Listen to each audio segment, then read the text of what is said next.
तिथे गेलो होतो, मागे बसलो होतो मी आणि संजय राऊत. त्यावेळेला त्यांना सांगितलं, वाटलं होतं की आम्ही सगळे त्यांच्या बरोबर आहोत म्हणून त्यांनी स्टेजवर बोलवलं. आपल्याला त्याने आदरपूर्वक आणि सन्मानपूर्वक तिथे दिलेलं आहे.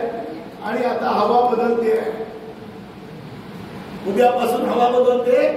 पण मान नको आलोच, तुम्हालाच मतं देणार आम्ही वरती आणि परत काँग्रेसवाले आम्हाला फसवतात. त्याने 2 मतं दिली असती तरी आपण आमदार झालो असतो. हे तर काय 2च मतं काँग्रेसकडे मागत होतो. पण आपलं पण पार्टीचं मत फुटलं आणि कम्युनिस्टांचं पण फुटलं.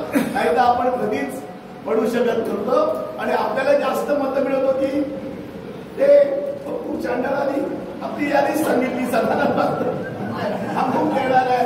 आपण काय करणार, आपण काय करणार. म्हणजे मी 43 मताची तयारी केली होती. पण म्हणून तुम्ही सगळे बोलतात, कार्यकर्ते म्हणतात, म्हणून काय झालं, अजून एखादी फॅक्टरी विकायला लागली चालेल, आपण परत आमदार.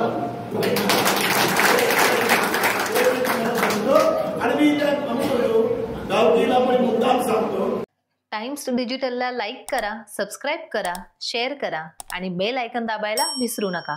पाहत रहा टाइम्स डिजिटल.